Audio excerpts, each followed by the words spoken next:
Well, social media channels have become the go-to place for breaking news as more and more South Africans turn away from traditional media sources.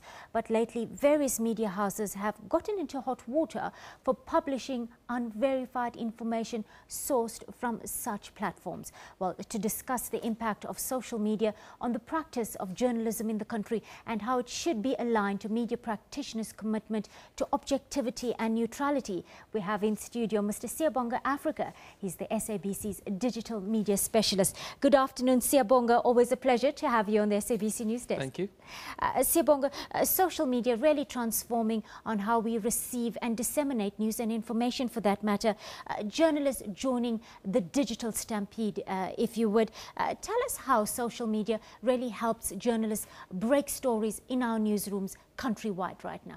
Well, newsrooms have basically been using social media as a listening tool to figure out, what people are talking about at the current state. So a lot of newsrooms like ours, we use tools like Storyfy and also Twitter and Facebook, predominantly Twitter, because you find a lot more breaking news there. So it's great to see what's trending because that tends to be part of the breaking news cycle. Of course, a critical tool in how we cover news right now. But the question remains, Siyabonga, on how we incorporate sound journalistic ethics into our work, into social media. And how are we as journalism professionals or media practitioners, for that matter, going to bring those journalistic values into this social media expanse, if you want? Thanks for the question. Well, basically, it's, just because you enter the digital age doesn't mean you leave your journalism ethics at the door. And really, in order to incorporate sound journalism ethics into how you use social media, you should look at, what your core mission is, and then actually use that as part of your strategy composition. So, how do you verify stories? How do you go about breaking stories or actually attack breaking news content in social media should be at the core. I mean, it should be part of the bedrock of what your newsroom is about.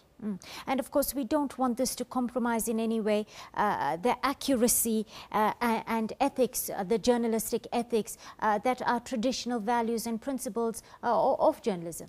Definitely. I mean, news media have come into the digital age with a lot of credibility already in hand. And so people look at newsrooms as being the source of verified and credible information in this information-rich era that we live in. So you need to ensure that whatever you put out there and whatever you retweet and whatever you endorse by reposting meets that criteria that you already had in place.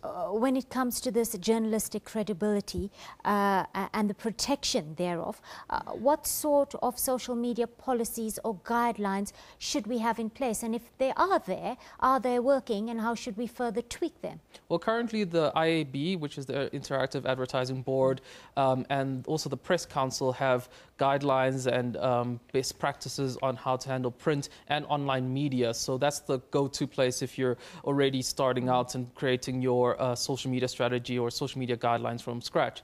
And then basically it's, there's a lot of texts out there. There's a lot of individuals who are really good to talk to, like Emily Selder, who's a lawyer who specializes in social media, and going to those people and going to those sources is a great start to figure out the kind of social media policies that you should have in place in your newsroom. All right, there are certain sections of the media, certain media practitioners, if you will, who are accused right now of compromising their ethics and objectivity. For example, in the hashtag Zuma Must Fall campaign, we saw certain tweets by some editors, some journalists as well, and it did sort of demonstrate a certain degree of bias, media bias, and some negative reporting, which one must add doesn't reflect the true nature, the true character of our country right now.